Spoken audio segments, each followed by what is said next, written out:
معزز ناظرین اور سامعین، السلام علیکم۔ آج کی یہ ویڈیو نہایت ہی دلچسپ اور معلوماتی ہے۔ اس ویڈیو میں ہم آپ کو بتائیں گے کہ کیوں ہزاروں اور لاکھوں فرشتوں میں سے صرف حضرت اسرائیل علیہ السلام کو ہی مالک الموت کا خطاب دے کر انسانوں کی زندگی کے خاتمے کا کام سونپا گیا۔ اور اس سے بھی زیادہ دلچسپ اور عجیب بات جو آپ جان سکیں گے وہ حضرت آدم علیہ السلام کے جسم مبارک کو بنانے کا واقعہ ہے۔ حضرت آدم کی تخلیق سے پہلے زمین و آسمان اور اللہ تعالیٰ کے فرشتوں اور جنات کی تخلیق ہو چکی تھی۔ ان تمام اشیاء کو پیدا کرنے کے بعد اللہ و تبارک تعالیٰ نے حضرت آدم علیہ السلام کی تخلیق کا ارادہ فرمایا۔ حاضرین و سامعین، آپ کو بتاتے چلیں کہ حضرت آدم علیہ السلام کی تخلیق 4 چیزوں سے کی گئی۔ نمبر 1 مٹی، نمبر 2 پانی، نمبر 3 ہوا اور نمبر 4 آگ۔ جب اللہ و تبارک تعالیٰ نے حضرت آدم کی تخلیق کا ارادہ فرمایا تو اپنے سب سے خاص فرشتے حضرت جبرائیل علیہ السلام کو یہ حکم دیا کہ جاؤ اور روئے زمین میں ہر قسم کی سیاہ و سفید، کھاری اور میٹھی، نرم اور خشک مٹی کی ایک ایک مٹھی اٹھا لاؤ۔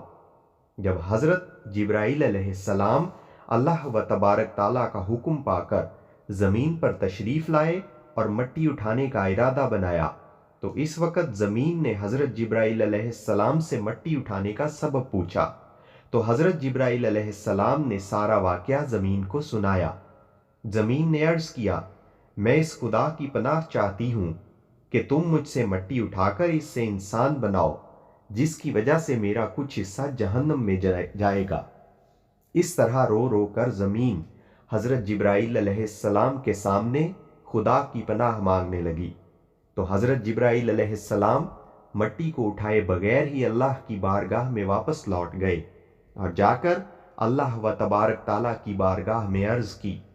یا رب العالمین، زمین نے تیری عزت کی پناہ چاہی تو میں نے تیرے نام اور عزت کے ادب کی وجہ سے اس کو تیری پناہ عطا فرما دی اور مٹی اٹھائے بغیر ہی واپس چلا آیا۔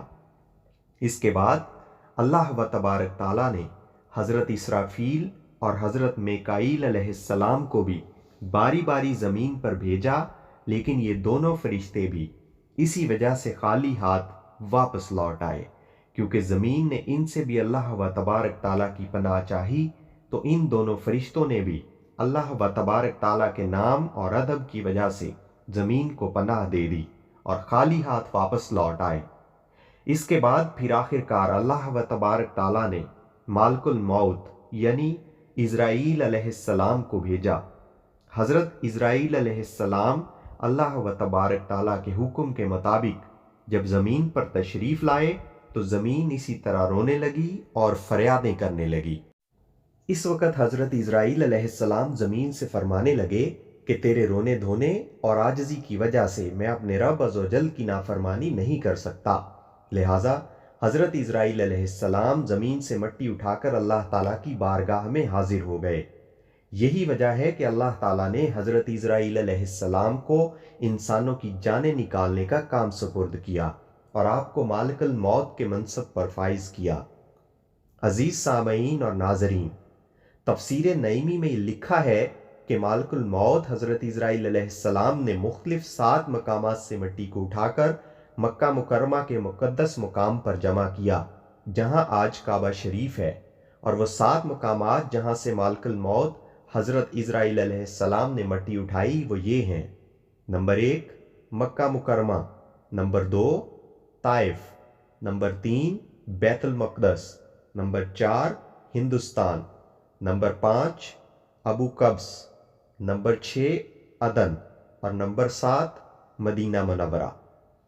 عزیز سامعین اور ناظرین، روایت میں یہ آتا ہے کہ مکہ شریف کی مٹی سے حضرت آدم کا سر مبارک بنایا گیا اور بیت المقدس کی مٹی سے حضرت آدم کی گردن بنائی گئی اور عدن کی مٹی سے حضرت آدم کا سینہ مبارک بنایا گیا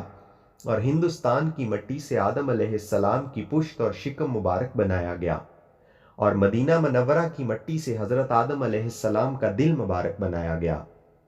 طائف کی مٹی سے حضرت آدم علیہ السلام کے باقی اعضاء تیار کیے گئے۔ عزیز سامعین اور حاضرین، 7 قسم کی مٹی جو حضرت آدم علیہ السلام کی تشکیل میں استعمال ہوئی، جو مختلف رنگوں اور مختلف اقسام کی تھی، اسی وجہ سے انسانوں کے رنگوں میں بھی فرق پایا جاتا ہے۔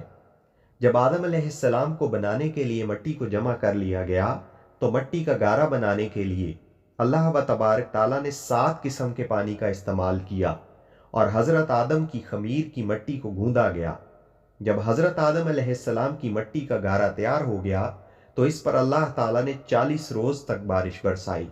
ان 40 روز کی بارش میں سے 39 روز تک غم کی بارش اور 1 روز خوشی کی بارش برسائی گئی۔ اسی وجہ سے انسان کی زندگی میں غم زیادہ اور خوشیاں کم ہوتی ہیں۔ تفسیر نعیمی میں ہے کہ جب آدم علیہ السلام کا گارا گوندنے کے بعد تیار ہو گیا تو اللہ تبارک تعالیٰ نے فرشتوں کو حکم دیا کہ اس کو مکہ اور طائف کے درمیان وادی نمان میں عرفات کے پہاڑ کے نزدیک رکھیں۔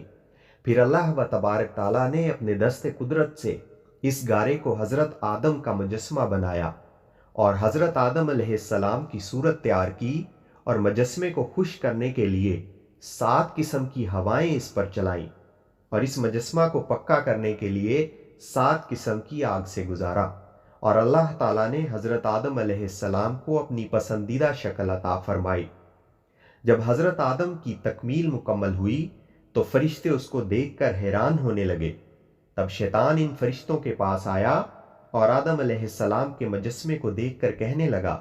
کہ اے فرشتوں، تم اس انسان کو دیکھ کر یوں حیران نہ ہو کہ اس کی کمزوری کا تو یہ حال ہے کہ جب یہ بھوکا ہوگا تو گر پڑے گا اور جب شکم سیر ہوا تو چل نہ سکے گا۔ سامعین اور ناظرین، مزید دلچسپ اور معلوماتی اور اسلامی ویڈیوز دیکھنے کے لیے ہمارے چینل کو سبسکرائب ضرور کریں۔